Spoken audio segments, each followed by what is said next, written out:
voudrais d'abord dire que le Portnet, tout d'abord, c'est un outil au profit des opérateurs de commerce extérieur, et c'est un outil qui a doublement atteint ses objectifs. D'abord, réunir la communauté du commerce extérieur autour de cette plateforme, et qui a permis aussi un dialogue très fructueux et très transparent entre les différents opérateurs du commerce extérieur, mais aussi qui a atteint cet objectif à travers justement la dématérialisation des procédures et des procédures au niveau du commerce extérieur. Donc on ne peut dire que cette évaluation, cet outil est un outil qui nous permettra d'aller de plus en plus dans avoir des points de plus en plus importants au niveau des différentes évaluations au niveau international. La compétitivité logistique du Maroc ne peut s'améliorer qu'à travers justement des outils comme celui de Portnet, parce que quand on parle de la compétitivité logistique, au niveau national, bien sûr, à travers les mécanismes qui permettent aux entreprises de recevoir leurs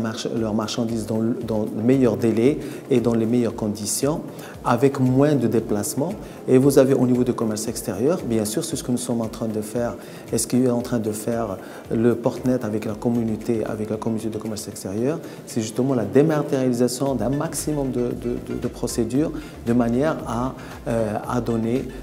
justement un meilleur rendement au niveau de l'international et une meilleure flexibilité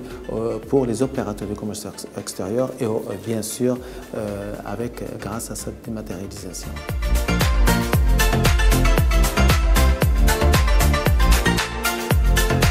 Effectivement, le Maroc a amélioré son classement au niveau de Doing Business, et ce grâce à tous les efforts qui ont été faits au niveau du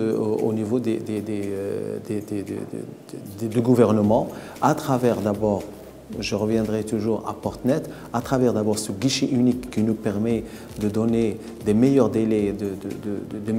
dans le traitement d'une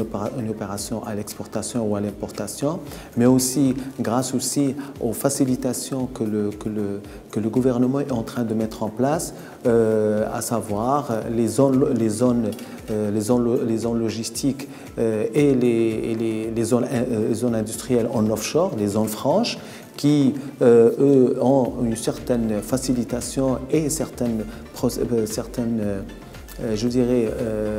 outils, à savoir toute la partie fiscalité, toute la partie ressources humaines compétitives et à moindre coût, la partie qui concerne bien sûr avec tous les accords qui ont été signés, bien sûr avec une facilité d'aller vers,